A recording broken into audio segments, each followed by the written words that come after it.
ಬಸವಣ್ಣವ್ರು ಹೇಳ್ತಾರೆ, ಭಗವಂತ ಏನು ಸಂಪತ್ತನ್ನು ಕೊಡ್ತಾನಲ್ಲ ಆ ಕೊಡುವಂಥ ಸಂಪತ್ತನ್ನು ಒಂದಿಷ್ಟು ದಾಸೋಹಕ್ಕಾಗಿ ಬಳಸಿ, ಒಂದಿಷ್ಟು ದಾನ ಧರ್ಮವನ್ನು ಮಾಡಿ ಅಂದಾಗ ಮಾತ್ರ ಯಾವುದು ಅಸಾಧ್ಯವಾಗಿರ್ತದೆ ಅದು ಎಲ್ಲವೂ ಸಾಧ್ಯವಾಗ್ತದಂತಾರೆ ಬಸವಣ್ಣವರು. ಯಾವುದು ಅಸಾಧ್ಯವಾಗಿರ್ತದೆ ಅದು ಎಲ್ಲವೂ ಸಾಧ್ಯವಾಗ್ತದೆ.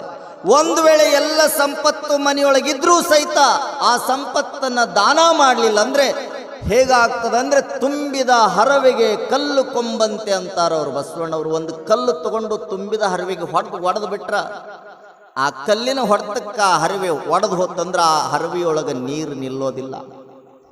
ಆ ಹರವಿಯೊಳಗೆ ನೀರು ನಿಲ್ಲೋದಿಲ್ಲ.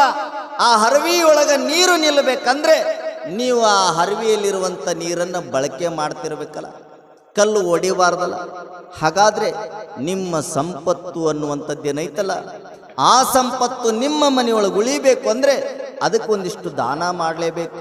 ಅಂದಾಗ ಮಾತ್ರ ಭಗವಂತ ನಿಮ್ಮ ದಾನವನ್ನು ಮೆಚ್ಚಿ 2 ಪಟ್ಟು ಆ ಭಗವಂತ ನಿಮಗೆ ದಾನವನ್ನು ಸಂಪತ್ತನ್ನು ಕೊಡ್ತಾನೆ ಅನ್ನುವಂಥದ್ದನ್ನು ನಾವು ತಿಳ್ಕೊಳ್ಬೇಕು. ಆಸೆ ಅಸೂಯೆ ಅಳಿಸೋ ಮನದಲ್ಲಿ ದಾನವ ಮಾಡು ನೀ ಈ ಜೀವನದಲ್ಲಿ.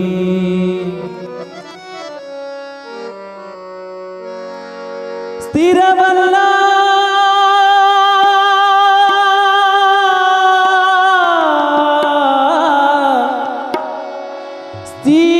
ಜಗದೊಳು ಯಾರು ಸ್ಥಿರವಲ್ಲ.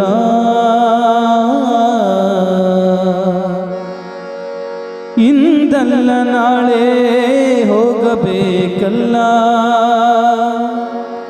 ನಾವು ನೀವು ಇಂದಲ್ಲ ನಾಳೆ ಹೋಗಬೇಕಲ್ಲ, ನಾವು ನೀವು ಯಾರೂ ಸ್ಥಿರವಲ್ಲ ಈ ಜಗದೊಳು, ಯಾರೂ ಸ್ಥಿರವಲ್ಲ, ಯಾರೂ ಸ್ಥಿರವಲ್ಲ ಈ ಜಗದೊಳು, ಯಾರೂ ಸ್ಥಿರವಲ್ಲ.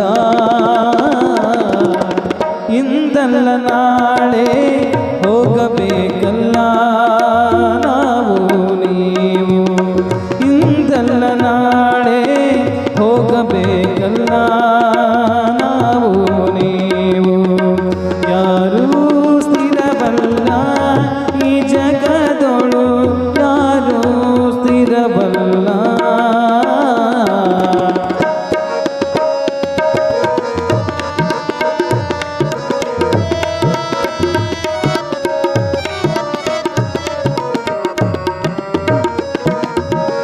ಬರುವಾಗ ಬಂದೆವು ಬರಿ ಕೈಲಿ, ಹೋಗುವಾಗ ಒಯ್ಯೋದಿಲ್ಲ ಏನೂ ಇಲ್ಲಿ. ಬರುವಾಗ ಬಂದೆವು ಬರಿ ಕೈಲಿ, ಹೋಗುವಾಗ ಒಯ್ಯೋದಿಲ್ಲ ಏನೂ ಇಲ್ಲಿ. ನಂದು ನಿಂದು ಎನ್ನೋದು ಎಲ್ಲ, ನಂದು ನಿಂದು ಎನ್ನೋದು ಎಲ್ಲ, ಇಲ್ಲೇ ಉಳಿಯೋದು ನೀ ಮಾಡಿದೆಲ್ಲ, ಇಲ್ಲೇ ಉಳಿಯೋದು ನೀ ಮಾಡಿದೆಲ್ಲ. ಯಾರೂ ಸ್ಥಿರವಲ್ಲ ಈ ಜಗದೊಳು, ಯಾರೂ ಸ್ಥಿರವಲ್ಲ.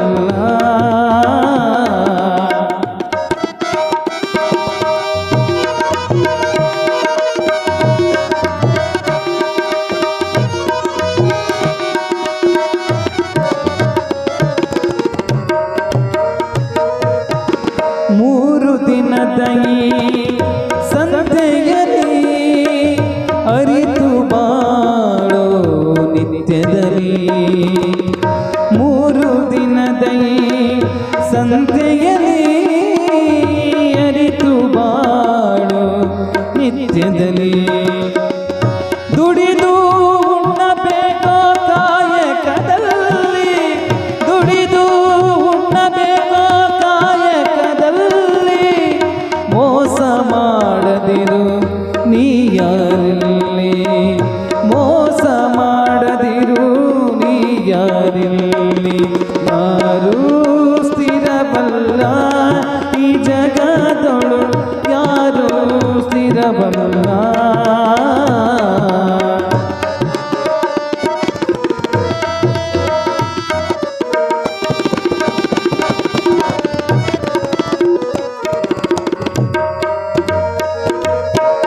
ಆಸೆ ಅಸೂಯೆ ಅಳಿಸೋ ಮನದಲ್ಲಿ ದಾನ ಧರ್ಮವ ಮಾಡು ಈ ಜೀವನದಲ್ಲಿ.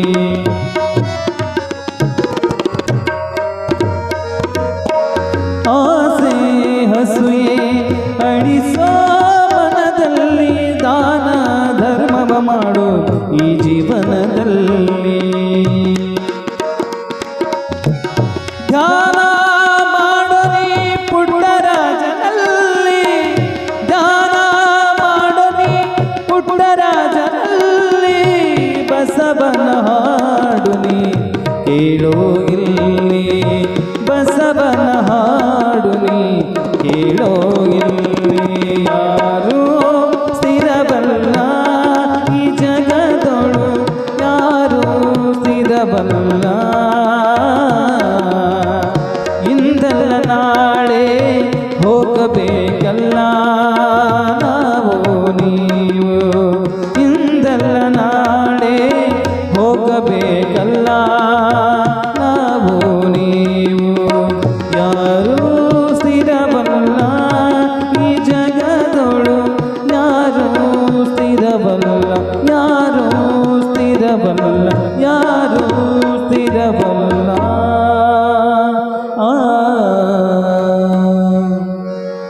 ಜಯ ಗುರು ಬಸವೇಶ್ವರ ಮಹಾರಾಜ ಕಿ. ಬಸವಣ್ಣವರು ಹೇಳ್ತಾರ, ಭಗವಂತ ಎಲ್ಲವನ್ನು ಕೊಡ್ತಾನೆ ಕೊಡ್ತಾನೆ. ಆ ಕೊಡುವಂತ ಭಗವಂತನನ್ನ ನಾವೆಂದೂ ಮರಿಬಾರ್ದಂತಾರ. ಪರಮ ನಿರಂಜನನ ಮರೆಯುವ ಕಾಲಕ್ಕೆ ತುಂಬಿದ ಹರವಿಗೆ ಕಲ್ಲು ಕೊಂಬಂತೆ ಅಥವಾ ಕಲ್ಲನ್ನು ಒಗೆದಂತೆ ಅಂತಾರೆ ಬಸವಣ್ಣವರು. ಎಲ್ಲವನ್ನ ಕೊಡ್ತಾನ ಭಗವಂತ ಅಂದ್ರೆ ಎಲ್ಲಾ ಸಂಪತ್ತು ಇದ್ದ ಬಳಿಕ ಭಗವಂತನ ಕಡೆ ನಾವು ಮುಖ ಮಾಡೋದಿಲ್ಲ. ಭಗವಂತ ಕೊಡಬೇಕಾದ್ರೆ ಮನೆ ಮುಂದಿರುವಂತ ಚಪ್ಪರವನ್ನ ಮುರಿದು ಕೊಡ್ತಾನ. ಮರಳಿ ಏನಾದ್ರೂ ಎಲ್ಲವನ್ನ ಕೊಟ್ಟ ಮೇಲೆ ಭಗವಂತನನ್ನ ನೀ ಮರೆತಿ ಅಂದ್ರ, ಭಗವಂತನನ್ನ ನೀನು ಮರೆತು ಏನೂ ಯಾರಿಗೂ ಕೊಡಲಿಲ್ಲ ಅಂದ್ರೆ ಮರಳಿ ನಿನ್ನ ಚರ್ಮ ಸುಲಿದು ಭಗವಂತ ತಗೊಳ್ತಾನಂತ. ಭಗವಂತ ಕೊಟ್ಟಾಗ ಮರಳಿ ಏನಾದ್ರೂ ನಾವು ಕೊಡಲಿಲ್ಲ ಅಂದ್ರೆ ಚರ್ಮ ಸುಲಿತಾನಂತೆ ಭಗವಂತ. ಹಾಗಾದ್ರೆ ಚರ್ಮವನ್ನು ಸುಲಿಸ್ಕೊಳ್ಬಾರ್ದು ಅಂದ್ರೆ ಒಂದಿಷ್ಟು ದಾನವನ್ನ ನೀ ಮಾಡು. ದೇವರ ಹೆಸರಿನೊಳಗೆ ಎಲ್ಲ ಸಂಪತ್ತನ್ನು ಗಳಿಸಿದ ಮೇಲೆ ಅದೇ ದೇವರನ್ನ ನಾವು ನೋಡಲಿಲ್ಲ ಅಂದ್ರೆ ನಮಗೆ ಮನುಷ್ಯರು ಅನ್ನೋದಿಲ್ಲ. ಏನೂ ಇರಲಿಲ್ಲ ಅಂದ್ರೆ ಮಹಾತ್ಮರು ಎಲ್ಲವನ್ನ ಕೊಡ್ತಾರ, ಯೋಗಿಗಳು ಎಲ್ಲವನ್ನ ಕೊಡ್ತಾರ. ಒಬ್ಬ ಸಂತ ಒಂದು ಮನೆ ಭಿಕ್ಷೆಗೆ ಹೋದ. ಆ ಭಿಕ್ಷೆಗೆ ಹೋದಂತ ಸಂದರ್ಭದೊಳಗೆ ಭಿಕ್ಷಾಂದೇಹಿ ಅಂತಾನ. ಒಂದನೇ ಮನೆಯೊಳಗೆ ನೀಡೋದಿಲ್ಲ, ಮುಂದಕ್ಕೆ ಹೋಗ್ರಿ ಅಂತಾರ. ಆತನ ಒಂದು ವ್ರತ ಇರ್ತದೆ. ಏನು ಅಂದ್ರೆ ಪ್ರತಿನಿತ್ಯ 5 ಮನೆಯ ಭಿಕ್ಷೆಯನ್ನು ಬೇಡೋದು. 5 ಮನೆಯ ಭಿಕ್ಷೆಯೊಳಗೆ ಯಾವುದಾದ್ರೂ ಒಂದು ಮನೆ ನೀಡ್ತು ಅಂದ್ರೆ ಸಾಕು, ಬಂದ್ಬಿಡ್ತಿದ್ದು. 1ನೇ ಮನೆ ನೀಡಿದ್ರು ಅಂದ್ರ ಮುಂದೆ 4 ಮನೆಗೆ ಹೋಗ್ತಿದ್ದಿಲ್ಲ. ಆತಂದೊಂದು ಪದ್ಧತಿ ಅದು. 1ನೇ ಮನೆಗೆ ಹೋದ, ಮುಂದಕ್ಕೆ ಹೋಗಿ 2ನೇ ಮನೆಗೆ ಹೋದ, ಅವರು ಹಂಗ ಅಂದ್ರು. 3 ಹೋದ, 4 ಹೋದ, ಕೊನೆಗೆ 5ನೇ ಮನೆಗೆ ಬಂದ. 4 ಮನೆಯವರು ನೀಡಲಿಲ್ಲ. ಅವಾಗ ಸಂತ ಅಂತಾನೆ, ಅಮ್ಮ ಭಿಕ್ಷಾಂದೇಹಿ ಅಂದಾಗ ಮನೆ ಏನಾಗಿತ್ತು ಅಂದ್ರೆ ಬಡವಿಯ ಮನೆಯಾಗಿತ್ತು. ಬಹಳ ಬಡವಿ. ಪ್ರತಿನಿತ್ಯ ದುಡ್ಕೊಂಡು ಬಂದ ಮೇಲೇನೆ ಆಕೆಗೆ ಊಟ. ಅಲ್ಲಿವರೆಗೂ ಊಟ ಇದ್ದಿಲ್ಲ. ಅಂತ ಕಡು ಬಡವಿಯ ಮನೆಗೆ ಹೋಗಿ ಭಿಕ್ಷಾಂದೇಹಿ ಅಂದ. ಯಾವಾಗ ಭಿಕ್ಷಾಂದೇಹಿ ಅಂದ, ಮನೆಯೊಳಗೆ ಎಲ್ಲಾ ಕಡೆ ಹುಡುಕ್ತಾಳ, ಏನೂ ಇಲ್ಲ, ಹೋಗಪ್ಪ ಅಂತ ಮೊದಲು ಹೇಳಿದ್ರೆ ಆತಂತಾನಿಲ್ಲವಾ, ನಿನ್ನ ಕೊನೆಯ ಮನೆ ಇದು. ಈ ಮನೆಯೊಳಗೆ ನೀನು ನೀಡಿದ್ರೆ ನಾನಿವತ್ತು ಊಟ ಮಾಡ್ತೀನಿ. ಒಂದು ವೇಳೆ ನೀನು ನೀಡಲಿಲ್ಲ ಅಂದ್ರ ನಾನು ಉಪವಾಸ ಇರ್ಬೇಕಕ್ಕದ, ದಯವಿಟ್ಟು ನೀಡವಾ ಅಂತ ಪ್ರಾರ್ಥನಾ ಮಾಡ್ತಾನೆ. ಆ ಮುದಿಕೆ ಅಂತಾಳ, ಯಪ್ಪ ನೀಡಂತಿ ಕರೆ ನನ್ನ ಮನೆಯೊಳಗೆ ಏನೂ ಇಲ್ಲ. ಏನೂ ಇಲ್ಲ ಅಂದ ಬಳಿಕ ಆ ಕಡೆ ಈ ಕಡೆ ಹುಡುಕ್ಯಾಡಿದ ಮೇಲೆ ಆ ಹಿಂಡಿಯನ್ನು ಅರಿತೀವಲ್ಲ ನಾವು, ಹಿಂಡಿ ಕಲ್ಲನ್ನು ನೋಡ್ತಾಳ. ಆ ಕಲ್ಲಿಗೆ ಇಷ್ಟ ಒಂದಿಟ್ಟು ಹಿಂಡಿ ಹತ್ತಿರ್ತೈತಿ, ಖಾರ. ಆ ಖಾರದ ಕಲ್ಲನ್ನು ತಗೊಂಡು ಬರ್ತಾಳೆ. ಯಪ್ಪ, ನನ್ನ ಮನೆಯೊಳಗೆ ಏನೂ ಇಲ್ಲ, ನೀನು ಬಹಳ ಪ್ರೀತಿಯಿಂದ ನನ್ನನ್ನು ಕೇಳ್ತಾ ಇದ್ದಿ ಅಂದ್ರೆ ಇದು ಐತಿ ನೋಡಪ್ಪ, ಈ ಕಲ್ಲು ಐತಿ, ಈ ಕಲ್ಲಿಗೆ ಖಾರ ಹತ್ತೈತಿ, ಆ ಖಾರ ಮಾತ್ರ ನನ್ನ ಮನೆಯೊಳಗೈತಿ, ಬೇಕಾದ್ರೆ ಅದನ್ನು ತಗೋ ಅಂತ ಕೊಟ್ಲು. ಯಾವಾಗ ಸಂತನ ಕೈಗೆ ಬಂತೋ, ಸಂತ ಹಸಿದಾಗ ಏನಾದ್ರೂ ಕೊನೆಯ ಮನಿ ಹಾಕಿ ನೀನು ಅವ್ವ ಏನಾರ ಕೊಟ್ಟಿಲ್ಲ ಅಂತ ತಿಳ್ಕೊಂಡು ಆ ಕಲ್ಲನ್ನು ನೆಕ್ಕಿ ಆ ಕಲ್ಲನ್ನ ತಾಯಿಯ ಉಡಿಯಾಗಿಟ್ಟು ಕಲ್ಲು ಕನಕವಾಗಲಿ ಅಂತ ಆಶೀರ್ವಾದ ಮಾಡಿದ. ಕೊನೆಗೆ ಆ ಕಲ್ಲನ್ನು ತಗೊಂಡು ಹಿಂಗೇನು ಸೀರೆಯಾಗಿ ಇಸ್ಕೊಂಡಿದ್ಲಲ್ಲ, ಒಳಗೆ ಹೋಗಿ ನೋಡ್ತಾಳ, ಅದು ಕಲ್ಲೆಲ್ಲದು ಬಂಗಾರ ಆಗಿತ್ತು.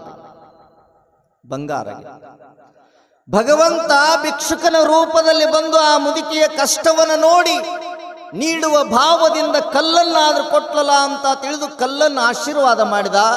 ಆ ಕಲ್ಲು ಕನಕ ಆಯ್ತು. ಮುಂದ ಆ ಎಲ್ಲ ಸಿರಿ ಸಂಪತ್ತು ಆಕೆ ಹತ್ರ ಉಳಿತದು ಬಂದು.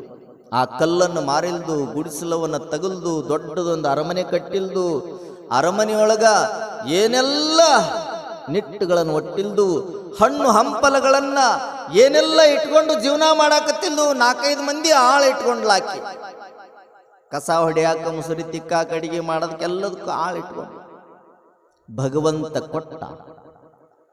ಕಲ್ಲು ಕನಕವಾಗ್ಲಿ ಅಂತ ಯಾವಾಗ ಹೇಳಿದ ಮೇಲೆ ಆ ತಾಯಿ ಸದಾ ಕಾಲ ಆ ಕಲ್ಲನ್ನು ನೆನೆಸ್ಕೊಂಡು ನಾನು ಹೀಗಾದೆ, ಭಗವಂತ ನನಗೆ ಒಳ್ಳೇದು ಮಾಡಿದ ಅಂತ ಎಲ್ಲ ಆಳುಗಳನ್ನು ಇಟ್ಕೊಂಡು ಜೀವನ ಮಾಡ್ತಿರ್ಬೇಕಾದ್ರೆ ಮತ್ತೊಂದು ಸಾರೆ ಭಗವಂತ ಎಲ್ಲವನ್ನ ಕೊಟ್ಟೀನಲ್ಲ, ಕೊಟ್ಟಂತ ಮಹಿಳೆಯಿಂದ ಮರಳಿ ಏನಾದರೂ ಕೊಡ್ತಾಳೋ ಇಲ್ಲ ಅಂತ ಪರೀಕ್ಷೆ ಮಾಡುವುದಕ್ಕಾಗಿ ಭಿಕ್ಷುಕನ ರೂಪದಲ್ಲಿ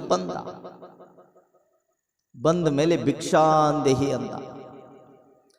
ಯಾವಾಗ ಭಿಕ್ಷಾಂದೇಹಿ ಅಂದ ಆ ಕ್ಷಣದೊಳಗ ಆ ಮುದುಕಿಗೆ ಆ ಶಬ್ದ ಕೇಳಿತು. ಓಹೋ, ಇವರು ಹಿಂದೆ ಬಂದಿರುವಂತ ಭಿಕ್ಷುಕನೇ. ಮೊದಲೊಮ್ಮೆ ಬಂದಿದ್ನಲ್ಲ ಅದೇ ಭಿಕ್ಷುಕ ಇತ್ತ. ಅವಾಗ ಸಣ್ಣ ಕಲ್ಲು ಕೊಟ್ಟಿದ್ದೆ, ಅದನ್ನಿಟ್ಟು ಬಂಗಾರ ಮಾಡಿ ಕೊಟ್ಟಿದ್ದ. ರುಬ್ಗುಂಡು, ಆ ರುಬ್ಗುಂಡಿಗೆ ಒಂದಿಷ್ಟು ಹಾರ ಹಚ್ಚಿ ಕೊಟ್ಬಿಟ್ರೆ ಇಡೀ ಕಲ್ಲೇ ಬಂಗಾರ ಮಾಡಿ ಕೊಡ್ತಾನಲ್ಲ ಅನ್ಕೊಂಡ್ಲು. ಮನ್ಯಾಗ ಏನೆಲ್ಲ ಪಂಚ ಪಕ್ವಾನಗಳಿತ್ತು, ಹಣ್ಣು ಹಂಪಲಗಳಿತ್ತು, ಏನೆಲ್ಲ ಇತ್ತು. ಆದರೂ ಹೊರಗೆ ಬಂದಂತಾಳೆ, ಅಪ್ಪ ನನ್ನ ಮನೆಯೊಳಗೆ ಏನೂ ಇಲ್ಲ, ಯವ್ವ ಏನಾರ ಇದ್ರು ಕೊಡು ನಿನ್ನ ಮನ್ಯಾಗ, ತಡಿಯಪ್ಪ ಅಂತ ಹೊಳಗೋಲ್ದು ಆ ರುಗ್ಗುಂಡಿಗೆ ಒಂದಿಷ್ಟು ಖಾರ ಹಚ್ಕೊಂಡು ಬಂದು ಆ ಕಲ್ಲನ್ನು ಹೊತ್ಕೊಂಡು ಬಂದು ಆ ಸಂತನ ಕೈಗೆ ಕೊಡ್ತಾಳೆ. ಸಂತ ಬೇಜಾರು ಮಾಡಿಕೊಳ್ಳಿಲ್ಲ, ಸಂತ ನೋವು ಪಟ್ಕೊಳ್ಳಿಲ್ಲ. ಆಯ್ತವತ್ತ, ಇದೈತಲ್ಲ ನಿನ್ನ ಮನ್ಯಾಗ, ಹೌದು ಇದೈತಪ್ಪ ತಾ ಅಂದ. ಇಸ್ಕೊಂಡು ಅದನ್ನು ನೆಕ್ಕಿ ಆ ಕಲ್ಲನ್ನು ಮತ್ತೆ ಆಶೀರ್ವಾದ ಮಾಡ್ತಾನ. ನನ್ನ ಹೊಟ್ಟೆ ಹೆಂಗ ಬಗ ಅಂತ ಉರಿತದ, ಹಂಗ ನಿನ್ನ ಇಡೀ ಸಿರಿ ಸಂಪತ್ತು ದಗದಗ ಅಂತ ಉರಿಲಿ ಅಂತ ಆಶೀರ್ವಾದ ಮಾಡಿ ಹೋದ. ಮುಂದೆ ಆ ತಾಯಿಯ ಪರಿಸ್ಥಿತಿ ಏನಾಯ್ತು ಅಂದ್ರೆ, ಮೊದಲು ಏನು ಗುಡಿಸಲದೊಳಗಿದ್ಲಲ್ಲ ಅದೇ ಸ್ಥಿತಿಗೆ ಆ ತಾಯಿ ಮರಳಿದಳು. ಕಾರಣ ಭಗವಂತ ಕೊಟ್ಟಾಗ ಭಗವಂತನಿಗೆ ಮರಳಿ ಕೊಡಲಿಲ್ಲ ಅಂದ್ರೆ ಭಗವಂತ ಎಲ್ಲವನ್ನು ಕಿತ್ತುಕೊಳ್ತಾನೆ. ಆಗ ಬಾ ಈಗ ಬಾ ಹೋಗಿ ಬಾ ಎನಬೇಡ, ಕರೆದು ದಾನವ ಮಾಡುವಂತಾನೆ ಸರ್ವಜ್ಞ. ಆಗ ಬಾ ಈಗ ಬಾ ಹೋಗಿ ಬಾ ಅನ್ಬೇಡ, ಕರೆದು ದಾನವ ಮಾಡು. ನಿನ್ನ ಹತ್ರ ಏನು ಸಂಪತ್ತದಲ್ಲ ಅದನ್ನಿಷ್ಟು ಕೊಡುವಂತ ಪ್ರಯತ್ನವನ್ನು ಮಾಡುವಂತಾರೆ. ಜಿಪುಣರು ಯಾರೂ ಕೊಡುವುದಿಲ್ಲ, ಕೃಪಣರು ಯಾರೂ ಕೊಡೋದಿಲ್ಲ. ಯಾರಲ್ಲಿ ಉದಾರ ಭಾವ ಇರ್ತದೆ ಅವರು ಮಾತ್ರ ಕೊಡ್ತಾರೆ. ಈ ನೊಣಗಳಂತದವಲ್ರಿ, ಓಡಾಡ್ತಾವ, ಅವು ಸತ್ತು ಹೆಣದ ಹತ್ರನೂ ಹೋಗ್ತಾವಂತ ನೊಣಗಳು. ಯಾಕೆ ಹೋಗ್ತಾವಂದ್ರ ಸತ್ತ ಹೆಣದ ಹತ್ರ ಏನಾದ್ರೂ ಸಿಗಬಹುದು ಅಂತ ನೊಣಗಳು ಹೋಗ್ತಾವಂತ. ಆದ್ರೆ ಜಿಪುಣನ ಹತ್ರ ಹೋಗೋದಿಲ್ಲಂತ. ಜಿಪುಣನ ಹತ್ರ ಯಾಕೆ ಹೋಗೋದಿಲ್ಲ ಅಂದ್ರೆ, ಸತ್ತ ಹೆಣಗಳಿಗಿಂತ ಕಡಿ ಯಾರು ಅಂದ್ರೆ, ಏನೂ ನೀಡಲಾರದಂತ ಸಂಪತ್ತನ್ನು ಗಳಿಸಿಕೊಂಡು ತಾನೂ ಉಣಲಾರದ ಸುಮ್ಮ ಮನ್ಯಾಗ ಕುಂದಿರ್ತಾನಲ್ಲ ಅಂತ ಜಿಪುಣ ಆ ಸತ್ತ ಹೆಣದಕ್ಕಿಂತ ಕಡೆ ಅಂತಾವಂತ ನೊಣಗಳು. ಅದಕ್ಕಾಗಿ ಸತ್ತ ಹೆಣದ ಕಡೆ ಹೋದ್ರೆ ಏನಾರು ಸಿಗುತ್ತದ, ಇವನ ಕಡೆ ಹೋದ್ರೆ ಏನೂ ಸಿಗುದಿಲ್ಲ, ಅದಕ್ಕೆ ನಾವು ಹೋಗೋದ ಬೇಡ ಅಂತಾವಂತೆ. ಹಾಗಿರಬಾರ್ದು. ಒಂದಿಷ್ಟು ನೀಡಬೇಕು, ಒಂದಿಷ್ಟು ದಾನವನ್ನು ಮಾಡಬೇಕು. ದಾನವನ್ನು ಮಾಡ್ತಾ ನೀವು ಹೋದ್ರೆ ಭಗವಂತ ನಿಮ್ಗೆ ಒಳ್ಳೆಯದನ್ನು ಮಾಡ್ತಾನೆ. ಒಳ್ಳೆಯದನ್ನು ಮಾಡಿ ನಿಮ್ಮ ಮನೆಯೊಳಗೆ ಎಲ್ಲ ಸಿರಿ ಸಂಪತ್ತು ಇರುವಂತೆ ಮಾಡ್ತಾನೆ. ಕೊಟ್ಟದ್ದು ತನಗೆ ಬಚ್ಚಿಟ್ಟಿದ್ದು ಪರರಿಗೆ ಕೊಟ್ಟು ತಾ ಕೆಟ್ಟಿತೆನ ಬೇಡ ಮುಂದೆ ಕಟ್ಟಿಹುದು ಬುತ್ತಿ ಸರ್ವಜ್ಞ ಅಂತಾರಲ್ಲ. ಸರ್ವಜ್ಞ ಹೇಳ್ತಾನೆ, ಕೊಟ್ಟಿದ್ದನ್ನ ಏನಾದರೂ ನೀನು ಅದನ್ನ ಮರಳಿ ನೆನಸು ಮಾಡ, ಅದನ್ನ ನೆನಪಿಗೆ ತಂದುಕೊಳ್ಬೇಡ. ಅದನ್ನು ಕೊಡಲಾರ್ದ ಏನಾದರೂ ಬಚ್ಚಿಟ್ಟೆ ಅಂದ್ರ ಅದು ನಿನ್ನ ಪಾಲಾಗೋದಿಲ್ಲ, ಬೇರೆಯವ್ರ ಪಾಲಕ್ಕದ. ಮುಂದೆ ನೀನು ಕೊಡೋದನ್ನ ಬಿಟ್ಟೆ ಅಂದ್ರೆ ನಿನಗೆ ದಾರಿಗೆ ಹೋಗಬೇಕಾದ್ರೆ ಬುತ್ತಿ ಸಿಗೋದಿಲ್ಲ. ನಿನಗೆ ದಾರಿ ಬುತ್ತಿ ಸಿಗಬೇಕಂದ್ರೆ ಒಂದಿಷ್ಟು ಕೊಡುವಂತಾನೆ.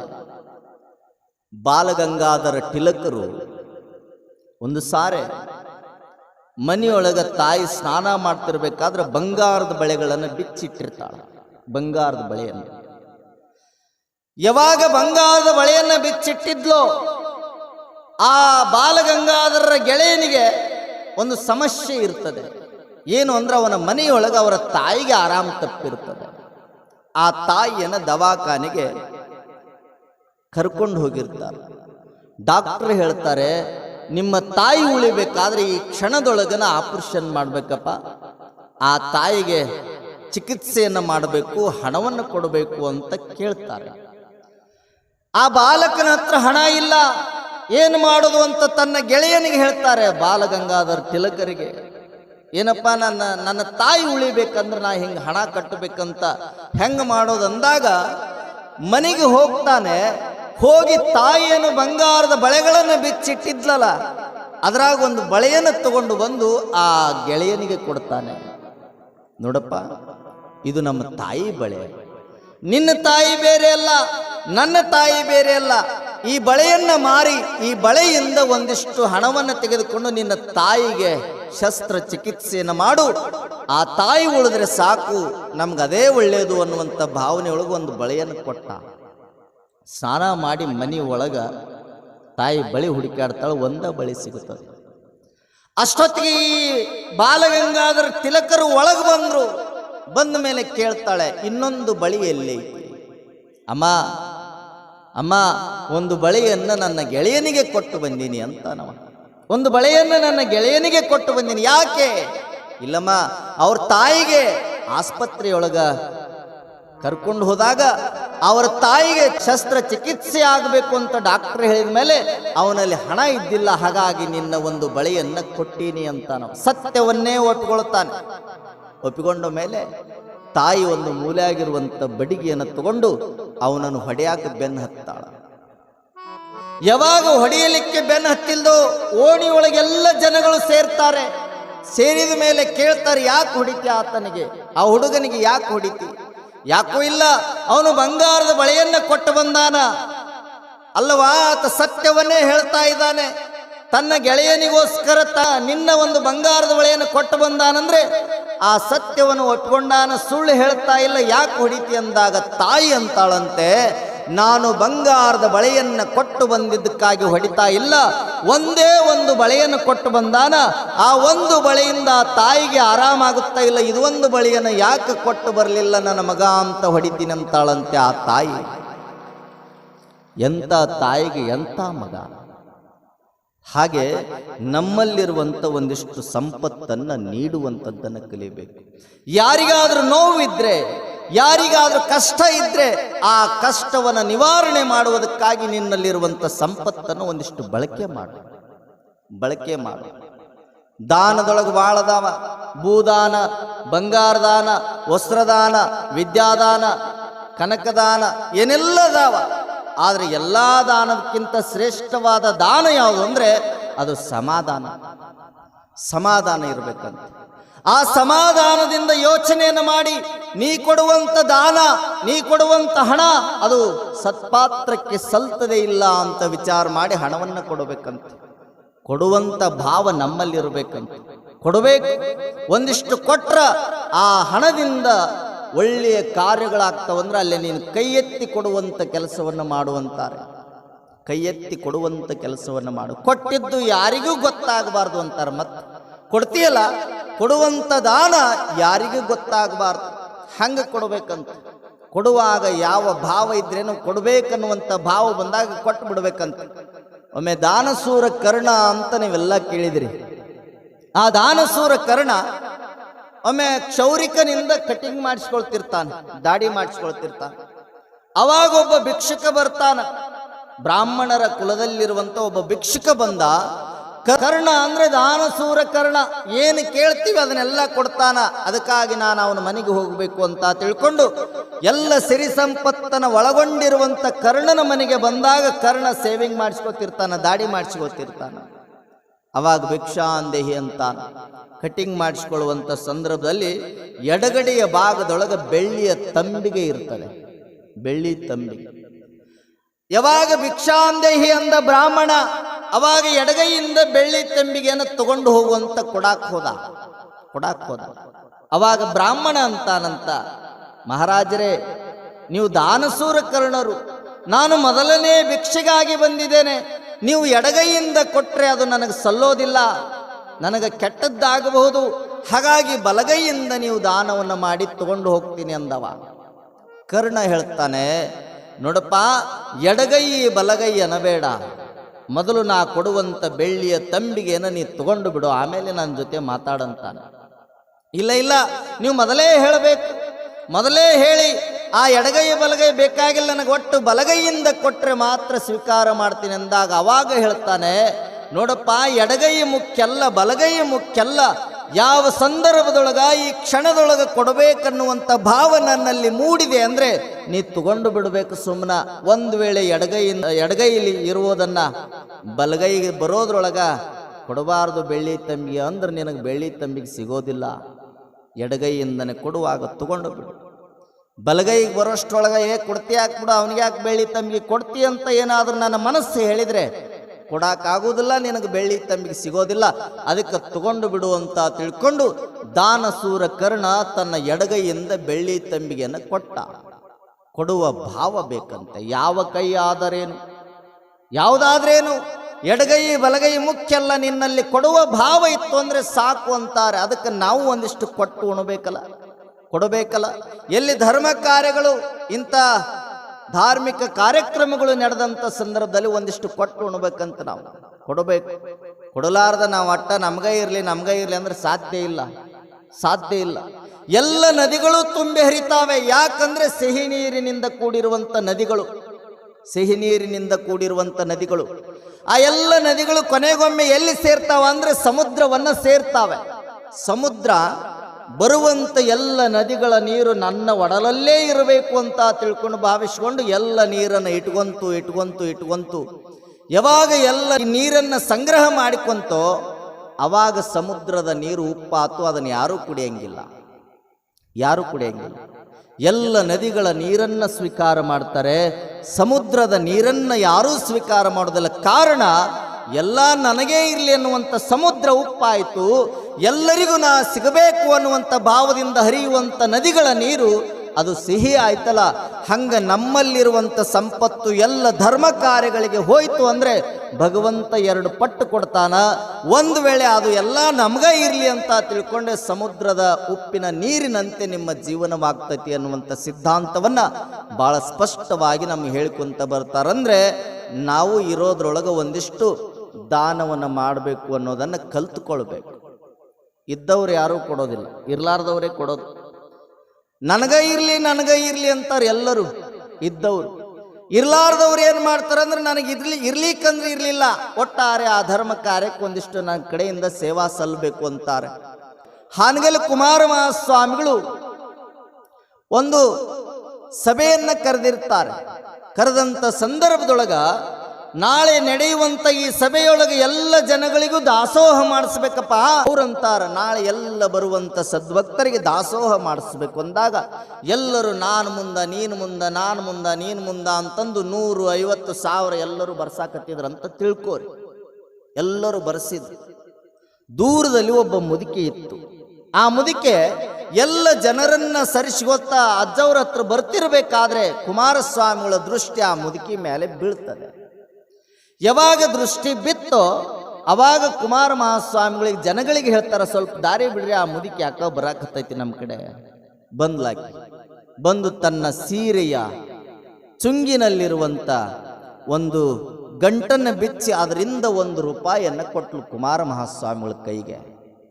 1 ರೂಪಾಯಿ ಕೊಟ್ಲು. ಯಪ್ಪ, ಇದು ನಾನು ರಟ್ಟೆಯಿಂದ ದುಡಿದ ದುಡ್ಡಪ್ಪ, ನಾನು ಕೆಲಸ ಮಾಡಿ ಸಂಗ್ರಹ ಮಾಡಿರುವಂಥ ದುಡ್ಡಪ್ಪ, ಇನ್ನೂ ಕೊಡಬೇಕು ಅಂದರೆ ಭಗವಂತ ನನಗೆ ಕೊಟ್ಟಿಲ್ಲ. ನನ್ನಲ್ಲಿ ಎಟ್ಟದ ಅಟ್ಟನ್ನೇ ನಿನಗೆ ಕೊಡಾಕತ್ತೀನಿ, ನೀನು ದಾಸೋಹಕ್ಕೆ ಬಳಸುವಂತಾಳಕ್ಕೆ. ಬಳಸುವಂದಾಗ ಕುಮಾರ ಮಹಾಸ್ವಾಮಿಗಳಿಗೆ 1000 ಕೊಟ್ಟ ದಾನಿಗಳಿಗಿಂತ 100 ಕೊಟ್ಟ ದಾನಿಗಳಿಗಿಂತ ಅತ್ಯಂತ ಶ್ರೇಷ್ಠ ದಾನಿ ಯಾರು ಅಂದರೆ ತನ್ನ ಕೈರಟ್ಟೆಯಿಂದ ದುಡ್ಕೊಂಡು ಬಂದಿರುವಂಥ ಈ ಮುದುಕೆ 1 ರೂಪಾಯಿ ಕೊಡ್ತಲ್ಲ, ಇದೇ ಶ್ರೇಷ್ಠ ದಾನ ಅಂತ ಕುಮಾರ ಮಹಾಸ್ವಾಮಿಗಳು ಹೇಳ್ತಾರೆ. ಹೇಳಿದ ಮೇಲೆ ಆ ಮುದುಕಿ ಹೇಳ್ತದೆ ಒಂದು ಮಾತನ್ನ, ಏನಿಲ್ಲಪ್ಪ, ನಾ 1 ರೂಪಾಯಿ ಕೊಟ್ಟೇನಲ್ಲ, ಆ 1 ರೂಪಾಯಿಯನ್ನ ನಾಳೆ ಬರುವಂತ ಎಲ್ಲ ಜನಗಳಿಗೂ ಸಹಿತ ಅದು ಸಲ್ಲಬೇಕು ಅಂತಾಳಾಕಿ. ನಾಳೆ 1000 ಜನ ಬರಲಿ, 2000 ಜನ ಬರಲಿ, ಬರುವಂತ ಎಲ್ಲ ಜನರಿಗೂ ಅದು ಸಲ್ಲಬೇಕು ಅಂದಾಗ ಕುಮಾರ ಮಹಾಸ್ವಾಮಿಗಳು ಯೋಚನೆ ಮಾಡ್ತಾರ, ಕೊಡುವಂತ 1 ರೂಪಾಯಿಯನ್ನ ಇಡೀ ಸಮಾಜದಿಂದ ಬಂದಿರುವಂತ ಎಲ್ಲ ಜನಾಂಗಕ್ಕೆ ಸೇರಬೇಕು ಅಂತಾಳಂದ್ರೆ ಏನು ಮಾಡೋದು? ತೀಕ್ಷ್ಣ ಮತಿಗಳಾಗಿರುವಂಥ ಕುಮಾರ ಮಹಾಸ್ವಾಮಿಗಳು, ಆಯ್ತವಾ, ನೀ ಹೇಳಿದಂತೆ ಇಡೀ ಸಮಾಜಕ್ಕೆ, ಸಮಾಜದಿಂದ ಬಂದಿರುವಂಥ ಜನಗಳಿಗೆ ನಿನ್ನ ಕೊಟ್ಟಂತ 1 ರೂಪಾಯಿಯನ್ನು ಮುಟ್ಟಿಸ್ತೇನೆ ಅಂತ ತಿಳ್ಕೊಂಡು ಮಾತು ಕೊಡ್ತಾರೆ. ಮಾತು ಕೊಟ್ಟ ಬಳಿಕ ಏನು ಮಾಡ್ತಾರೆ ಕುಮಾರ ಮಹಾಸ್ವಾಮಿಗಳು ಅಂದರೆ 1 ರೂಪಾಯಿ ಕರಿಬೇವು ತರ್ತಾರ. ಆ ಕರಿಬೇವನ್ನ ತಂದು ಆ ಸಾರಿನೊಳಗೆ ಆ ಕರಿಬೇವನ್ನು ತೆರೆದು ಹಾಕಿಬಿಡ್ತಾರೆ. ಇಡೀ ಸಮಾಜವೇ ಆ ಸಾರನ್ನು ಉಂಡಾಗ ಆ ಮುದುಕಿಯ ಋಣ ತೀರ್ತು ಅಂತಾರೆ ಕುಮಾರ ಮಹಾಸ್ವಾಮಿಗಳು. ಹೇಳುವ ತಾತ್ಪರ್ಯ ಅಂದರೆ ಒಂದಿಷ್ಟು ಕೊಡಬೇಕು. ಈ ಕೆಟ್ಟ ಜಿಪುಂಡ್ರಂತ ಇರ್ತಾರೆ, ಒಟ್ಟ ಕೊಡೋದಿಲ್ಲ ಅವ್ರು. ಎಟ್ಟು ಜಿಪುಂಡ್ರ ಅಂದ್ರೆ ತುಪ್ಪದೊಳಗೆ ನೊಣ ಬಿದ್ದರೂ ಚೀಪ್ ಒಗೆಯುವಂಥವ್ರು ಇರ್ತಾರೆ ಭೂಮಿ ಮೇಲೆ, ಚೀಪಿ ಒಗೆಯೋರು. ಆ ಚೀಪಿ ಒಗೆಯುವಂಥ ಜನಗಳಿಗೆ ಕೊಡಬೇಕನ್ನುವಂಥ ಭಾವ ಇರೋದಿಲ್ಲ. ಒಮ್ಮೆ ಗಂಡ ಹೆಂಡತಿ ಇಬ್ಬರ ಇದ್ರು, ಅವಕ್ಕೆ ಮಕ್ಕಳು ಇದ್ದಿಲ್ಲ, ಮರಿನೂ ಇದ್ದಿಲ್ಲ, 2 ಕಟ್ಟಿ ಮ್ಯಾಗ ಕೂತಿದ್ದು. ಒಬ್ಬವ ಭಿಕ್ಷಕ್ ಬಂದ ಮೇಲೆ ಭಿಕ್ಷಾಂದೇಹಿ ಅಂದ. ಅವ್ರಂತಾರೆ ನಾಳೆಗೆ ಬಾ. ಅಲ್ರಿ ಇವತ್ತು ಇದ್ರ ನೀಡಿ ಬಿಡ್ರಿ, ತಗೊಂಡು ಹೋಗಿಬಿಡ್ತೀನಿ ಅಂದ. ಇಲ್ಲ ನಾಳೆಗೆ ಬಾ. ನಾಳೆಗೆ ಬಂದ. ನಾಡ್ದು ಬಾ. ನಾಡ್ದು ಬಂದ. ಅಚ್ಚೆ ನಾಡ್ದು ಬಾ. ಅಚ್ಚೆ ನಾಡ್ದು ಬಂದ. ಹುಣ್ಣಿಮೆಗೆ ಬಾ ಅಂದ್ರು. ಹುಣ್ಣಿಮೆಗೆ ಬಂದ. ಅಮಾವಾಸ್ಯೆಗೆ ಬಾ ಅಂದ್ರು. ಮತ್ತೆ ಅಮಾವಾಸ್ಯೆ ದಿನ ಬಂದ ಮೇಲೆ ಅವ ಅಂತಾನ, ನಾ ಬಂದಾಗ ಒಮ್ಮೆ ನಾಳೆಗೆ ಬಾ, ನಾಡ್ದು ಬಾ, ಹುಣ್ಣಿಮೆಗೆ ಬಾ, ಅಮಾವಾಸ್ಯೆ ಬಾ ಅಂತೀರಲ್ಲ, ಇವತ್ತು ನೀವು ನೀಡು ಮಠ ನಿಮ್ಮ ಮನೆ ಬಿಟ್ಟು ನಾ ಹೋಗುದಿಲ್ಲ ಅಂದವ. ನೀಡು ಮಠ ನಿಮ್ಮ ಮನೆ ಬಿಟ್ಟು ನಾವು ಹೋಗುದಿಲ್ಲ ಅಂದ. ಯಾವಾಗ ಅಂದ ಇವ್ರಂತಾರ, ನಾವು ನೀಡಲಿಲ್ಲ ಅಂದ್ರೆ ಇಲ್ಲೇ ನಿಂದ್ರತೇನೆ. ಹೌದು, ನಾ ನಿಂದ್ರವನ ಏನಾರ ಆಲದು. ಇವತ್ತು ನೀವು ಕೊಡಬೇಕು, ನಾ ತಗೊಂಡು ಹೋಗ್ಬೇಕು. ನೀವು ಕೊಡದಪ್ಪನವರು, ನಾ ಬಿಡದಪ್ಪ ಅಂದವ. ನಿಂತ ಭಿಕ್ಷುಕರಿಗೆ ಗೊತ್ತಿರ್ತದೆ, ಒಂದು ದಿನ ಉಪವಾಸ ಇದ್ರೂ ಸಹಿತ ಅವರು ಬದುಕ್ತಾರ. ಇವು ದಿನ ಕುಂತು ಉಂಡಿರ್ತಾವಲ್ಲ, ಇವೇಲಿ ಬದುಕ್ತಾವ.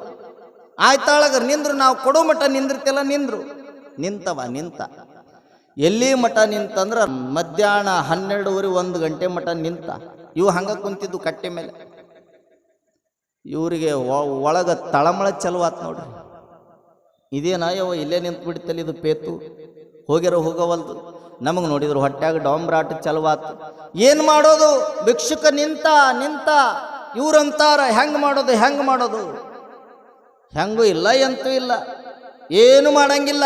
ಸುಮ್ಮ ಕುಂತ ಮೇಲೆ ಅವ ದೂರ ನಿಂತಿದ್ದ, ಇವೆರಡು ಹತ್ರ ಕುಂತಿದ್ವಲ್ಲ. ಅವಾಗ ಗಂಡಂತಾನಂತ, ಅಲ್ಲ ಕೇಳ್ತೇನೆ, ಅಲ್ಲ ಅವಸರದ ಗಡಿಗೆ ಯಾವ್ದಕ್ಕೈತಿ ಕೇಳ್ತ, ಅಲ್ಲ ಅವಸರದ ಗಡಿಗೆ ಯಾವ್ದಕ್ಕೈತಿ ಅಂದವ. ಜೋರು ಮಾತಾಡಿದ್ರೆ ಅವನಿಗೆ ಗೊತ್ತಕ್ಕೈತಿ. ನಮ್ಮ ಮನ್ಯಾಗ ಏನೂ ಇಲ್ಲ ಅಂದೀವಿ ನಾವು. ಮತ್ತೀಗ ನಾವು ಬಿಸಿದ ಅಡಿಗೆ ಮಾಡಿಕೊಂಡು ಉಣ್ಣಾಕ್ ಹೋದ್ರೆ ಅವ ಬಿಡುದಿಲ್ಲ, ನಿಡಿಸ್ಕೊತಾನ. ಅದಕ್ಕೆ ಮೆಲ್ಲಕ್ಕೆ ಕೇಳಿದವ, ಅವಸರದ ಗಡಿಗೆ ಏನಕ್ಕೈತಿ? ಅವಸರದ ಗಡಿಗೆ ಏನಕ್ಕೈತ್ರಿ? ಏನಕ್ಕೈತಿ? ಶಾವಿಗೆ ಮ್ಯಾಗಿ? ಈಗೆಲ್ಲ ಶಾವಿಗೆ ಹೋಗ್ಬಿಟ್ಟವು, ಬರೀ ಮ್ಯಾಗಿ ಬಂದಾವು. ಆ ಶಾವಿಗೆ ಅಕ್ಕೈತಿ. ಆಕೆಂದ್ಲು ಆಗತ್ತಂದ. ಏನಕ್ಕದ? ಏನಾರ ಒಂದು ಅಕ್ಕದ. ಈಗೇನು ಮಾಡ್ಬೇಕು? ಏನಿಲ್ಲ, ನಮ್ಗೆ ಹೊಟ್ಯಾಗ ಡೊಂಬ್ರಾಟ್ ಚಲುವಾಗೈತಿ. ಅದಕ್ಕೆ ನೀ ಹಿಂಗಾಶ್ ಹೋಗಿ ಹಿಂದಿನ ಬಾಕಲಿ ಬಂದು ಕದ ತೆರೆದು ಒಳಗದು ಗಮ್ ಅನ್ನಬಾರ್ದು, ಏನೂ ಅನ್ನಬಾರ್ದು, ಜುಮ್ ಅನ್ನಬಾರ್ದು, ಏನೂ ಅನ್ನಬಾರ್ದು, ಒಟ್ಟ ಒಗ್ಗರಣೆ ಸಹಿತ ಹಾಕ್ಬೇಡ, ಅಂಥದ್ದು ಅಡಿಗೆ ಮಾಡಿ ಇಟ್ಟು ಬಾ ಅಂದವ.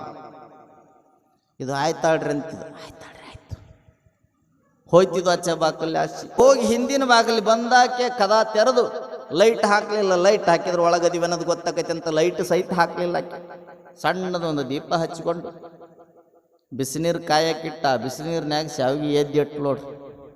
ಗಮ್ಮನೂ ಅನ್ಲಿಲ್ಲ, ಒಗ್ಗಣಿನೂ ಕೊಡಲಿಲ್ಲ, ಏನೂ ಮಾಡಲಿಲ್ಲ, ಪಾಣಿನೂ ಹೊಡಿಲಿಲ್ಲ, ಏನೂ ಮಾಡಲಿಲ್ಲ. ಅವಾಗ ರೆಡಿ ಮಾಡಿ ಹೊಳೆ ಬಂದ್ಲು. ನಮ್ಮ ಗೆಳತಿ ಕರೆದಿದ್ಲ್ರಿ, ಮಾತಾಡಿದೆ, ಬಂದೆ. ಕುಂತ ಮೇಲೆ ಸ್ವಲ್ಪ ತಾದ ಮೇಲೆ ಅವ್ರಂತಾರ, ನಾನು ನನ್ನ ಗೆಳೆಯ ಕರಿತಾನಂತ ನಾ ಹೋಗ್ತೀನಿ, ನಿನ್ನ ಗೆಳತಿ ಕರಿತಾಳಂತ ನೀ ಹೋಗು. ಇಬ್ರು ಹಿಂದಿನ ಬಾಗಿಲು ಬಂದು ಈ ಬಾಕ್ಲ ಹಾಕೋದು ಬೇಡ, ಹಾಕಿದ್ರೆ ಅವ ಮತ್ತೆ ಮನೆ ಸುತ್ತ ಹೊರದು ನೋಡಿ ಗಿಡ್ಯಾನು. ಈ ಬಾಕ್ಲ ಹಂಗ ಬಿಡೋಣ, ಅವ ಹೆಂಗರು ಮನೆ ಮುಂದೆ ನಿಂತಾನ, ನಮ್ಮ ಮನೆಯೊಳಗೆ ಒಂದು ನಾಯಿ ಸಹಿತ ಹೋಗುದಿಲ್ಲ, ಅವ ನಿಂತಾನಂದ ಬಳಿಕ ನೀ ನಡಿ ಅಂತ ಅವ ಆ ಕಡೆ ಬಂದ, ಈ ಕಡೆ ಬಂದು, ಈ ಕಡೆ ಬಂದು ಒಳಗೆ ಬಂದು ಲೈಟ್ ಸಹಿತ ಹಚ್ಚಲಿಲ್ಲ. ಅವ ಒಳಗೆ ಮಾಡ್ಯಾನ ಅಡಿಗೆ ಮಾಡೀನಿ. ಏನು ಮಾಡಿ? ಶಾವಿಗೆ ಮಾಡೀನಿ. ಹಂಗಾರ ತಾಟ್ ತಗೋ ಅಂದ. ಆಕಿ ತಾಟ್ ತಗೊಂಡ ಮೇಲೆ 2 ತಾಟ್ ತಗೊಂಡ್ಲಲ್ಲ, 2 ತಾಟಿಗೆ ನೀಡಂದವ. ನೀಡಂದ ಬಳಿಕ ಆಕೆಂತಳ್ರಿ, ನಾವಿಬ್ರು ಕೂಡಿ ಮದುವೆಯಾಗ ಉಂಡಿವ್ರಿ, ಹೊಳ್ಳಿ ಇಬ್ರು ಒಂದ ತಾಟ್ನಾಗ ಉಂಡೇ ಇಲ್ಲ ನಾವು, ಅದಕ್ಕೆ ಈಗ ಒಂದ ತಾಟ್ನಾಗ ಉಣ್ಣನ್ರಿ ಅಂದ್ಲಾಕಿ. ಏನು ಹಚ್ಚಿಬಿಟ್ಟೆ? ಇಲ್ರಿ 25 ವರ್ಷ ಆತು ಮದುವೆಯಾಗಿ, ಈಗ ಒಟ್ಟ ಕೂಡಿ ಉಂಡಿಲ್ಲ, ಈಗ ಕೂಡಿ ಉಣ್ಣೋಣ ಅಂದ ತಕ್ಷಣ ಅವ ಆಯ್ತಾಳಂದ. ಅಂದ ಬಳಿಕ ಹಂಗಾರ ಮಾಡಿಯಲ್ಲ ಅದನ್ನೆಲ್ಲ ಈ ತಾಟಿಗೆ ಹಾಕಂತ ಹಾಕಿದ ಮೇಲೆ ಅವಾಗ ಅವ ಅಂತಾನ, ಮತ್ತೆ ಉಣ್ಣು ನೀನು ನಿನ್ನ ಪಡೆಗೆ ನಾನು ಉಣ್ತೀನಿ ಅಂತ ಅವ ಅಂದ. ಇಲ್ರಿ 25 ವರ್ಷ ಆದಮೇಲೆ ಒಂದ ತಾಟ್ನಾಗ ಉಣ್ಣಾಕತ್ತೀವಿ, ಮದ್ವಿ ದಿನ ಇಬ್ಬರೂ ಕೂಡಿ ಒಂದ ತಾಟ್ನಾಗ ಉಂಡಾಗ ನನಗೆ ನೀವು ಉಣಿಸಿದ್ರಿ, ನಿಮ್ಗೆ ನಾನು ಉಣಿಸಿದ್ದೆ, ಹಂಗೆ ಉಣ್ಣನ್ರಿ ಅಂತಳಾಕಿ. ಇದು ಏನು ಹಚ್ಚಿಬಿಟ್ಟಿಯ ನೀನು? ಇಲ್ರಿ ಹಂಗೆ ಉಣ್ಣಾನ, ಭಾಳ ದಿನ ಆಗೈತಿ ಅಂದಮೇಲೆ ಆಯ್ತಗಾರ ಫಸ್ಟ್ ಯಾರು ಉಣಿಸಿದ್ರು? ನಾನರಿ, ನೀನ ಉಣಿಸಂದ್ಲಾಕಿ. ಇಲ್ಲ ನೀ ಉಣಿಸಿಯಲ್ಲ, ನೀ ಉಣಿಸು ಅಂದಮೇಲೆ ಆಕೆ ಹಿಂಗೆ ತಾಟ್ನಾಗಿಂದ ತೊಗೊಂಡಾಕಿ ಹಿಂಗೆ ಬಾಯಿಗೆ ಹಿಡಲ್ದು. ಕತ್ಲದಾಗ ಬಾಯಿ ಅನ್ನೋದು ಗೊತ್ತಾಗ್ಲಿಲ್ಲ, ಅದು ಮೂಗಿಗೆ ಹೋತದು ಕೈ. ಯಾವಾಗ ಕೈ ಮೂಗಿಗೆ ಹೋತು ಅವಾಗ ಅವ ಅಂತಾನೆ, ಶಾವಿಗೆ ಮಾಡಿಯ ಸಗಣಿ ಮಾಡಿಯ ಅಂದ. ಶಾವಿಗೆ ಮಾಡಿಯ ಸಗಣಿ ಮಾಡಿಯ ಅಂದ ತಕ್ಷಣ ಅವ ಏನು ಹೊರಗೆ ನಿಂತಿದ್ನಲ್ರಿ ಮಗ, ಅವ ಮುಂದಿನ ಬಾಗಲಿ ಬಂದು ಆ ಶಾವಿಗೆ ಎಲ್ಲ ಉಂಡ, ಆ ಶಾವಿಗೆ ದಬರಿ ಒಳಗೆ ಸಗಣಿ ತುಂಬಿಟ್ಟಿದ್ದವ. ತುಂಬಿಟ್ಟಿದ್ದ ಶಾವಿಗೆ ಮಾಡಿಯ ಸಗಣಿ ಮಾಡಿಯ ಅಂದ ತಕ್ಷಣ ಅವ ಎದುರಿಗೆ ನಿಂತಿದ್ನಂತ. ನೀಡಿಸ್ಕೊಳ್ಳಾಕ ಬಂದಾಗ ನೀಡಲಿಲ್ಲ ಅಂದ್ರೆ ಮಾಡಿಟ್ಟ ಶಾವಿಗೆ ಸಗಣಿನೂ ಆಗ್ತೈತಿ, ತಿನ್ನೋ ಮಗನ ತಿನ್ನು ಅಂತ ಹೇಳಿದಂತೆ. ಕಾರಣ ನಮ್ಮಲ್ಲಿ ಸಂಪತ್ತಿದ್ದಾಗ ಒಂದಿಷ್ಟು ನೀಡುವಂಥ ಪ್ರಯತ್ನವನ್ನು ನಾವು ಮಾಡಬೇಕಂತ, ಕೊಡುವಂಥ ಪ್ರಯತ್ನವನ್ನು ನಾವು ಮಾಡಬೇಕು. ಅಂದಾಗ ಆ ಸಂಪತ್ತಿಗೆ ಬೆಲೆ ಬರುತ್ತದೆ, ಅವನ ಬದುಕಿಗೆ ಬೆಲೆ ಸಿಗುತ್ತದೆ ಅನ್ನುವಂಥ ಮಾತನ್ನು ಭಾಳ ಸುಂದರವಾಗಿ ನಮಗೆ ಎಲ್ಲ ನಾಡಿನ ಸಂತ ಮಹಂತರು ಹೇಳಿಕೊಂತ ಬರ್ತಾರೆ. ಅದಕ್ಕಾಗಿ ನಾವು ನೀಡೋದನ್ನು ಕಲಿಬೇಕಂತೆ. ಹಸಿದು ಬಂದವರಿಗೆ ಅನ್ನವನ್ನು ನೀಡೋದ್ರೊಳಗೆ ತೃಪ್ತಿ ಇದೆ ಅಂತಾರೆ.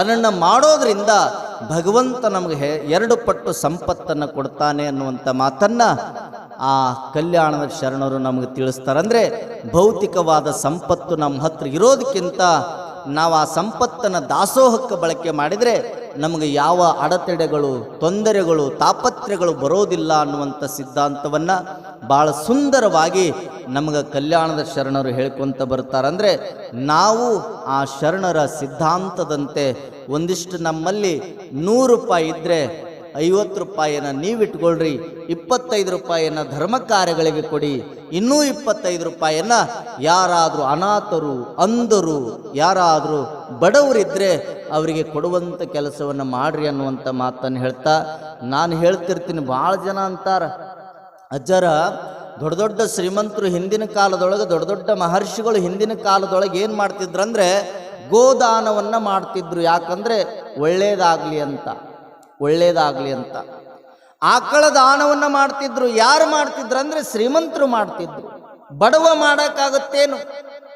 ದೊಡ್ಡ ದೊಡ್ಡ ಶ್ರೀಮಂತರೆಲ್ಲರೂ 100 ಆಕಳಗಳನ್ನು ಕೊಟ್ಟುಬಿಟ್ರೆ, ಗೋದಾನವನ್ನು ಮಾಡಿಬಿಟ್ರೆ, ಭೂಮಿ ದಾನ ಮಾಡಿಬಿಟ್ರೆ, ಕನಕದಾನ ಮಾಡಿಬಿಟ್ರೆ, ವಸ್ತ್ರದಾನ ಮಾಡಿದರೆ ನಿಮಗೆಲ್ಲದು ಪ್ರಾಪ್ತಿ ಆಗುತ್ತೆ, ಭಗವಂತ ಒಳ್ಳೇದು ಮಾಡ್ತಾನ ಅಂತ ಹೇಳ್ತಾರಂದ್ರ ಎಲ್ಲದನ್ನು ಮಾಡೋರು ಶ್ರೀಮಂತರು ಮಾತ್ರ. ಬಡವ್ರು ಏನು ಮಾಡೋದು? ಬಡವ್ರು ಹೆಂಗೆ ಮಾಡೋದು? ಒಂದು ಆಕಳವನ್ನು ಕೊಂಡುಕೊಳ್ಳುವಂಥ ಪರಿಸ್ಥಿತಿಯೊಳಗೂ ಬಡವ ಇರೋದಿಲ್ಲ. ಆದರೆ ಶ್ರೀಮಂತನಷ್ಟು 100 ಆಕಳುಗಳನ್ನು ದಾನ ಮಾಡಿದರೆ ಎಲ್ಲ ಬರ್ತೈತೆ ಅಂತಾರಲ್ರಿ. ಮತ್ತು ನಾವು ಹೆಂಗೆ ಮಾಡೋದು? ನಮಗೇನು ಪುಣ್ಯ ಇಲ್ಲೇನು? ನಮಗೆ ಭಗವಂತ ಒಳ್ಳೇದು ಮಾಡೋದಿಲ್ಲನು ಅಂತ ತಿಳ್ಕೊಂಡು ಬಡವರು ಕೇಳಿದರೆ, ಶ್ರೀಮಂತನ ಹತ್ರ ಇರುವಂಥ 100 ಆಕಳುಗಳನ್ನು ದಾನ ಮಾಡಿ ಪುಣ್ಯವನ್ನು ಗಳಿಸಿದರೆ ಬಡವ ಮಾಡೋದಿಷ್ಟೇ. ಶ್ರೀಮಂತನಂಗೆ 100 ಆಕಳುಗಳನ್ನು ಕೊಟ್ಟು ದಾನ ಮಾಡೋದು ಬೇಡ. ನೀನು ಕಟುಕನ ಕೈಗೆ ಹೋಗುವಂಥ 1 ಆಕಳವನ್ನು ಉಳಿಸಿಬಿಟ್ರೆ ಸಾಕು, 100 ಆಕಳದಷ್ಟು ಪುಣ್ಯ ನಿನಗೆ ಬರುತ್ತೈತಿ ಅನ್ನುವಂಥ ಮಾತನ್ನು ಭಾಳ ಸುಂದರವಾಗಿ ಹೇಳ್ತಾರೆ. ಅದಕ್ಕೆ ಒಬ್ಬನೇ ಮಗ ಹುಟ್ಟ್ಯಾನಂದ್ರ ಆ ಮಗನಿಗೆ ವಾರಕ್ಕೆ 7 ಥರ ಬಟ್ಟೆ ಹಾಕೋದಕ್ಕಿಂತ, ವಾರಕ್ಕೆ 7 ಥರ ಬಟ್ಟೆ ಹಾಕೋದಕ್ಕಿಂತ, ಆ ಮಗನಿಗೆ ಎಲ್ಲೋ ಇಟ್ಟು ಓದಿಸುವುದಕ್ಕಿಂತ, ಆ ಮಗ ಓದಲಿಲ್ಲ, ನೀ ಗಳಿಸಿದ ಸಂಪತ್ತನ್ನು ಮಜಾ ಮಾಡಿಕೊಂತ ಹೊಂಟ ಅಂದರೆ ಆ ಮಗನಿಗೆ ಓದು ಅಂತ ಹೇಳಕ್ಕೆ ಹೋಗಬೇಡ್ರಿ. ಆ ಮಗನಿಗೆ 1 ವಾರದ ಬಟ್ಟೆಯನ್ನು ಮೊದಲೇ ತಂದು ಇಡಬೇಡಿ. ಯಾಕಂದ್ರೆ ನಿಮ್ಮ ಸಂಪತ್ತನ್ನು ಹಾಳು ಮಾಡುವುದಕ್ಕಾಗಿಯೇ ಆ ಮಗ ಬಂದಿದ್ದಾನಂದ್ರೆ ಆ ಮಗನಿಗೆ ಕೊಡುವ ಹಣವನ್ನ, ಆ ಮಗನಿಗೆ ಬಳಸುವ ಬಟ್ಟೆಯನ್ನ ಯಾರು ಬಡವರು ಇರ್ತಾರ ಅವರಿಗೆ ನೀವು ಕೊಟ್ಟು, ಅವರಿಗೆ ನೀವು ಓದುವಂಥ ಖರ್ಚನ್ನು ಕೊಟ್ಟು ಬಿಟ್ರೆ ಸಾಕು. ಆ ಮಗನಿಗೆ ಕೊಡುವಷ್ಟು ಹಣವನ್ನು ಅವನಿಗೆ ಕೊಟ್ರ ನಿನ್ನ ಮಗ ನಿನ್ನ ನೆನೆಸ್ತಾನ ಇಲ್ಲೋ ಸಾಯೋ ಮಠ. ಕೊಟ್ಟಿರುವಂಥ ಬಡವನು ಮಗ ಸದಾ ಕಾಲ ನಿನ್ನನ್ನು ನೆನೆಸೇ ಅವನು ಊಟ ಮಾಡ್ತಾನೆ ಅನ್ನುವಂಥ ಸಿದ್ಧಾಂತವನ್ನು ನಾವು ತಿಳ್ಕೊಂಡು ಬಡವರಿಗೆ ಒಂದಿಷ್ಟು ಕೊಡುವಂಥ ಕೆಲಸವನ್ನು ಮಾಡಿದರೆ ನಮ್ಮ ಬದುಕು ಬಂಗಾರ ಅನ್ನುವಂಥ ಮಾತನ್ನು ತಾವೆಲ್ಲರೂ ಅರ್ಥ ಮಾಡಿಕೊಳ್ತಾ ತಾವೂ ಸಹಿತ ಒಂದಿಷ್ಟು ಕೊಟ್ಟು ಉಣ್ಣುವಂಥ ಕೆಲಸವನ್ನು ಮಾಡಿ, ಕಲ್ಯಾಣದ ಶರಣರು ತಾವೇ ಉಂಡು ಆರಾಮಿರಬೇಕನ್ನಲಿಲ್ಲ, ನಮಗಿರ್ಲಿಕ್ಕಂದ್ರೆ ಇರಲಿಲ್ಲ, ನಾವು ದಾಸೋಹ ಮಾಡಿ ಎಲ್ಲರಿಗೂ ಉಣಿಸಬೇಕು ಅನ್ನುವಂಥ ಭಾವನೆಯೊಳಗೆ ಅವರು ಬದುಕಿದ್ರು ಅನ್ನುವಂಥ ಸಿದ್ಧಾಂತವನ್ನು ನಾವು ಕೇಳ್ತೀವಿ. ಅಂದರೆ ನಾವು ಅದೇ ಥರನಾಗಿ ಬದುಕಬೇಕನ್ನುವಂಥ ಮಾತನ್ನು ಹೇಳಿ ಇವತ್ತಿನ ಈ ಪ್ರವಚನಕ್ಕೆ ವಿರಾಮ ಕೊಡ್ತೇನೆ.